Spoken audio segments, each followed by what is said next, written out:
surveying the state of modern America, the America that the left has created, particularly over the last 6 months, I sometimes wonder what the American founders would think if somehow they could reappear today and survey Joe Biden's America. Now, I think there's little doubt that they would be horrified at this diminution, this perversion, this abandonment of the ideals and principles and constitutional structures that the founders tried to put in place, that they were hopeful would be secure over many, many generations. And for the most part, their experiment has proven successful. But I think it is now gravely endangered.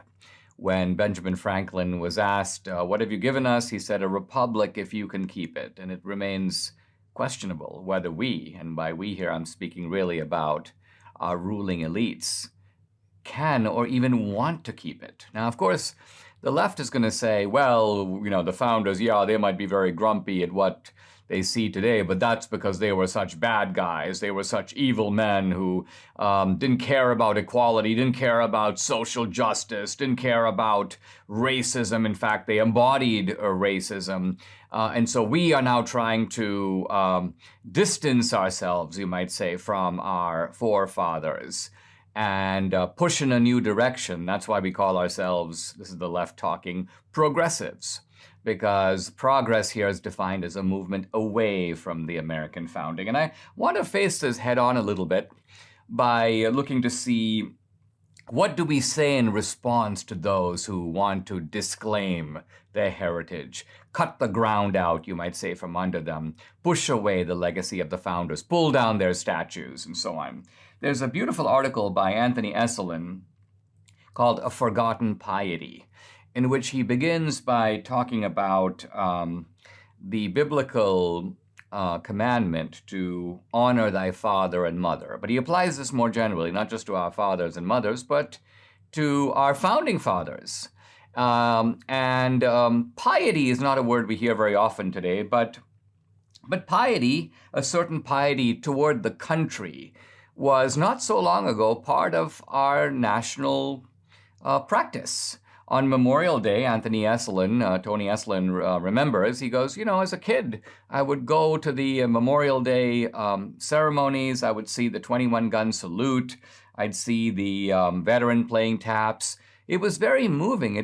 There was a ritualistic element to it, but it induced in you a sense of awe, a sense of reverence, a sense of piety. By the way, Abraham Lincoln talked about that piety as being an essential part of patriotism, a sense of, he almost called it, he didn't use the term civil religion, but an almost religious sensibility here applied to one's love of country. Now, Esolen goes on to make the point, and I'm now quoting him, he goes, we don't honor our fathers and mothers because they were perfect.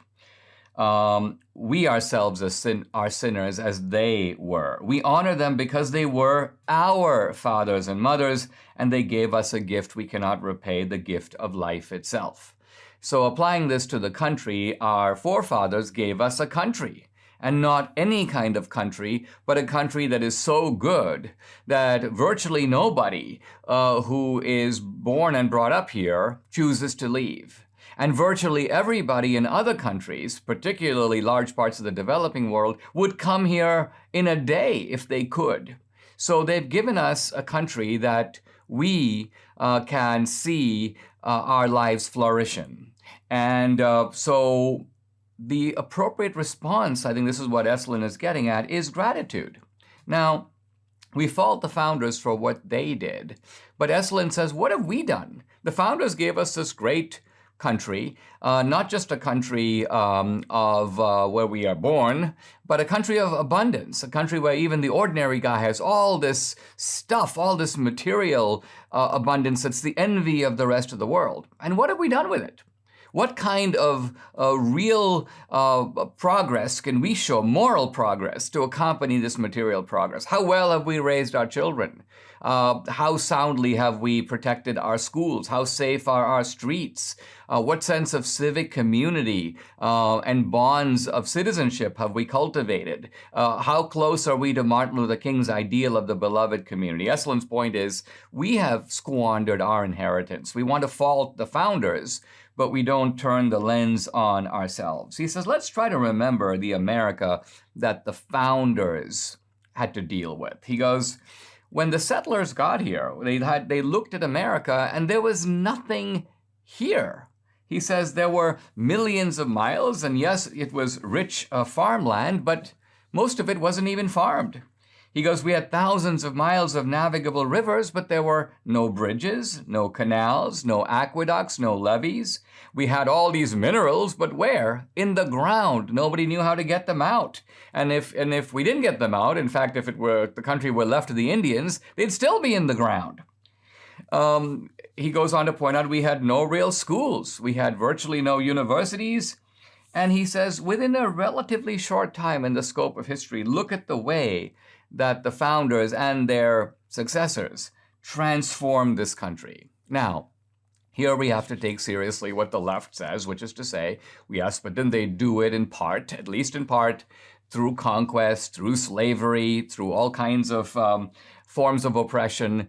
And we've got to remember that there is truth to this. But these forms of oppression, including slavery, including xenophobia, parochialism, bigotry, these are all universal. You won't find any place in the world where all these things are completely absent. So the surprise here is not that we had oppression in America. The surprise is that in America, we developed, through our founding principles, and this is the key, we developed movements of resistance to all these evils. And we didn't have to. In countries where the oppressed people are the majority, South Africa being a classic example, it's not that hard for the oppressed people. They're, after all, the elephant, and the oppressor is the ant, at least the ant in terms of numbers. It's not surprising the oppressed people rise up and they overthrow the oppression. They're stronger. The oppressed people are more in number, and collectively they're stronger than their oppressors. But that was not true in America. If you think about the Civil War, which was largely a white man's fight, there were a couple of black divisions that got involved toward the latter part of the war, but this was a white man's fight. So white men fought other white men to end the oppression of blacks. That's a very startling fact. That is a fact that should, in fact, introduce reverence toward our founding principles, which were at the root of that fight. Lincoln understood this perfectly well. And so I end with Esselin's conclusion. He says we should not focus so much on what the sins of our fathers were, but what our own sins are. And they're considerable. They're not the same. And that's why we're blinded to them. The founders, one thing you can say about them is that they left the world a lot better than they found it. And the real question is, will the same one day be said of us?